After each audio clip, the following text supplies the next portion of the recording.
Hi hello people, నేనైతే జీడిపప్పు సేమియా ఉప్మా అయితే చేశానండి. ముందుగా ప్యాన్ పెట్టుకొని అందులో వాటర్ పోసుకొని సేమియా అంతా వేసుకోవాలి.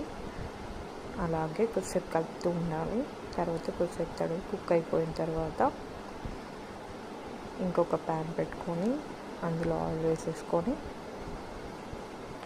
జీలకర్ర, ఆవాలు, జీడిపప్పు వేసేసుకోవాలండి. బాగా కలుపుకున్న తర్వాత ఉల్లిపాయలు, పచ్చిమిర్చి, కరివేపాకు వేసుకోవాలి. అలాగే కొంచెం సాల్ట్ కూడా వేసేసుకోవాలండి. అలాగే 1 నిమిషం పాటు బాగా కలుపుకున్న తర్వాత ఉడికించిన సేమియాని కొంచెం కొంచెంగా అందులో వేసేసుకోవాలి. వేసుకున్న తర్వాత మొత్తంగా కలుపుకున్న తర్వాత కలుపుకోవాలండి బాగా. అంతేనండి, ఇంకా సర్వ్ చేసుకోవడమే. చాలా అంటే చాలా టేస్టీగా ఉంటుందండి. సబ్స్క్రైబ్ చేసుకోండి.